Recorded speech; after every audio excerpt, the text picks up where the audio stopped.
What is up, everybody? Welcome to another video. Today in Ink Games, I'm going to be giving you an in-depth tutorial on how to win your first game. To test the techniques I'm going to be showing you, I had my friend with 0 wins play for 2 days, and he was able to get to 10 wins by the end of that time. To start, before you even load into the game, if you have access to it, join a VC server, because they average way less players and can even have only 20 players in a server. Now, the first game is red light, green light. And it's a pretty simple game, but there are some things you can do to make sure you don't die in the first game. Before the game starts, make sure to position yourself as far away from other people as you can so that you don't get pushed. After that, it's simply up to you to make it across the field. It can help to have your sound on so that you can hear the doll saying red light and green light and know when to go.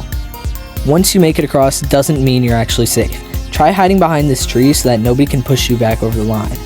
One last thing I like to do during this game is say something like burning bud is in stock to try and get people to leave. This usually doesn't work, but it's worth a try.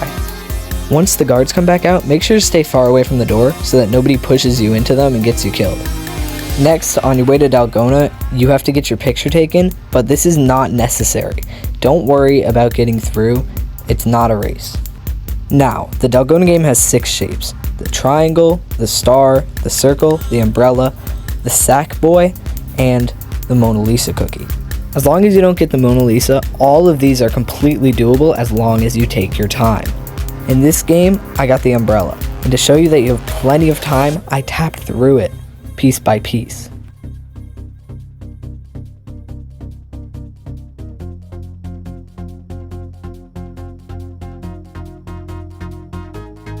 Everybody waits in the room until the last person finishes.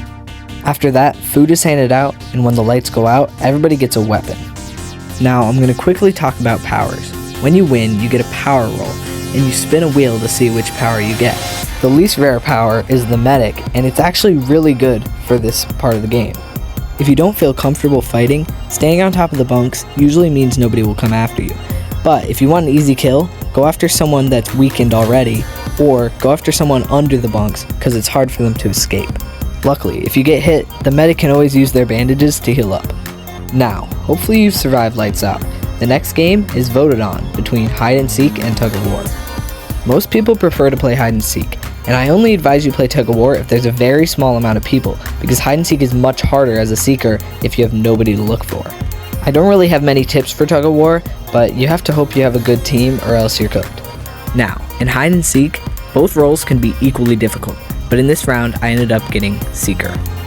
My best advice for Seeker is to follow like 1 or 2 other Seekers and work together to get a kill. As long as you deal some amount of damage to your target, once they're dead, everybody who dealt damage to them gets that kill. Now, for a hider, there's 2 suggestions I have. Most Seekers work their way up from the bottom floor to the top, so you could try opening a door on the top floor and hiding there. The best hiding spot I've found is on the main floor in the pit. There's a little space next to the door where you can sit and hide, and a seeker won't even be able to see you if they open that door. If you know how to get there and you have the key that unlocks that door, definitely hide there. The door that I jumped next to in this clip is what I'm pretty sure is the pit, so if you can find your way there, you should survive hide and seek. The 4th game is jump rope. Most people are really scared of this game, but they don't know that they made it way easier. I make it across every time, so here are my tips. They actually made it impossible to click on the wrong side, so don't worry about clicking on the wrong side and losing your balance. Now, what most people struggle with the most is timing your jump so you actually go over the rope. I used to struggle with this myself, but by looking at the boy's hands where he's holding the rope, you can tell which way it's facing. This allows you to time your jumps correctly. Now, the only other thing you have to watch out for is falling in the chasm. To avoid this, make sure you're lined up with the very edge, and when the rope comes around, jump over it and the chasm. Hopefully, now you've beat jump rope. There's only usually 1 or 2 people after this game, but in this situation there were 4. The next game is glass bridge. If you're the only person left, you still have to pass it. So just try running as fast as you can across.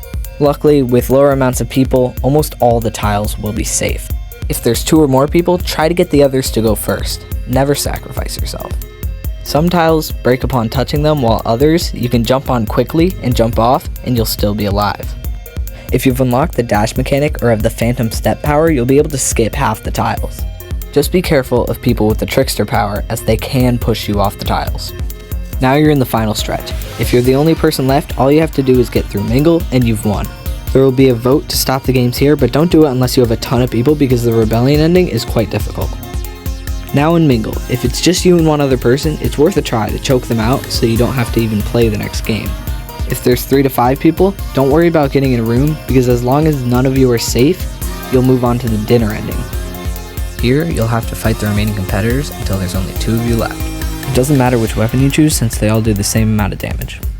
From this point in the game onward, there's not much I can do to help you. It's all up to you to fight and win.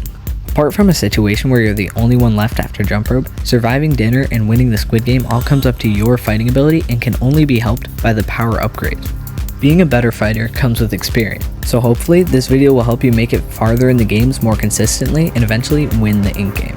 If this video did help, please consider subscribing for more content like this, and I'll see you guys next time.